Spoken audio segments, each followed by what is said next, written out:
Oh, man. Sid. Sounds like you guys, we don't know what we're gonna do. He was looking real fast. Oh yeah, Mr. Coach Don Louise. Well, what do we have for homework tonight?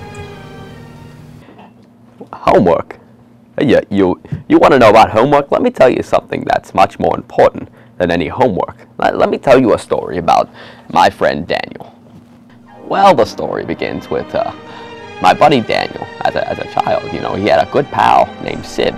Now, Daniel and Sid could be seen hanging together every day. You know, they were the best of friends. You know, but Daniel noticed something quite odd with Sid one day. You know, he saw Sid had bruises all over himself, and Daniel knew he had to report this to someone like any good friend would. It turns out that Sid's mother had been beating him. You know, just an awful situation, if you ask me. You are an awful child. What a pitiful boy. There is no use for you, Sid. Sid faintly replied, please stop, Mom, please. So when the police found this out, Sid's mother was arrested, and Sid had to move and live with his grandmother all the way across town. Well, Daniel and Sid lost contact, and their friendship, it was over. Now let's fast forward 30 years from that incident. Daniel, now he's a family man. You know, he had a beautiful daughter, Grace. He was raising this girl as a single man, you see. Well, that's the sign of a true man, if you ask me. Daddy, go harder! And Grace and her father, Daniel, would go out to the playground, and Grace would tell Daddy, them, I love you, Daddy. So much. And Daniel would sweetly reply, I love you too, my little girl. Now, something you need to know about Grace is that she was a great dancer. You know, she was like the Mickey Mantle of dancing. Oh, wow, she was a good dancer. But Daniel was a busy man, you know, so he barely got to see his daughter dance, you know, which was a shame. But, you know, I don't blame him. You know, it's tough being a single father, you know.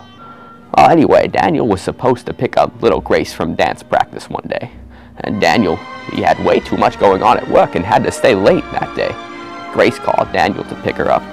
7 o'clock in front of the ballet studio. I got it. You know, he was late to pick up Grace. By the time he got there, Grace was gone. Nowhere in sight. And Daniel, of course, was scared out of his mind. You know, he called the police to tell them of the events, but that's where things went south for Daniel.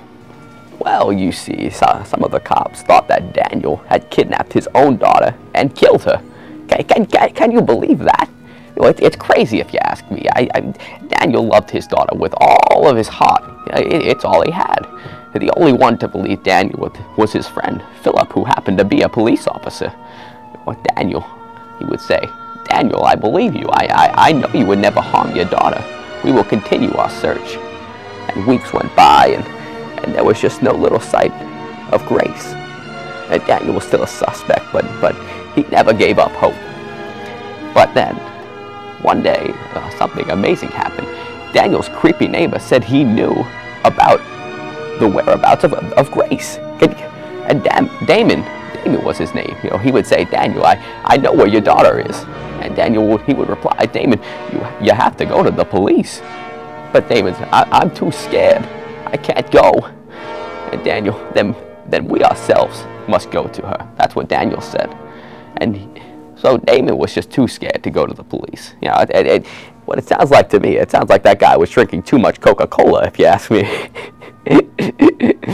Oh, I cracked myself up, you know. Grace was being kept in a certain area of the woods, though. So Damon hadn't seen them in the woods together. And without wasting any time, the men raced over to the woods. You know, as they approached the area, they saw Grace tied up. She was lying on the dirt. You know, the kidnapper was also there, standing over Grace. And as Daniel approached that kidnapper, he saw that it was Sid. It was his old friend, Sid, who had kidnapped his daughter to get back at him for taking him away from his mother. Both men began to shout back and forth at each other. Daniel would say, Sid, why would you do this to me? Why would you take my daughter?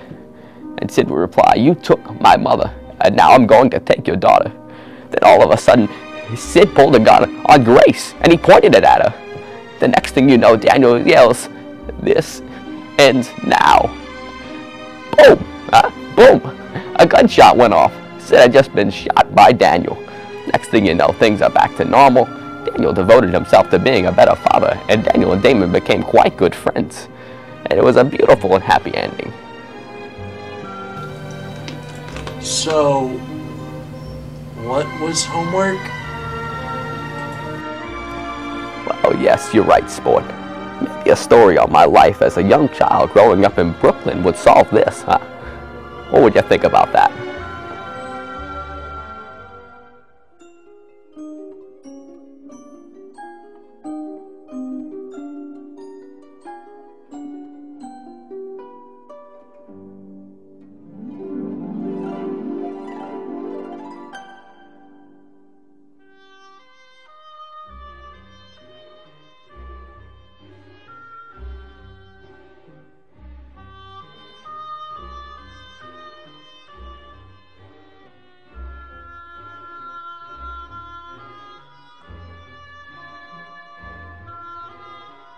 Well, that's the end of the movie, but there's more to come. Don't worry, stories are all over the place.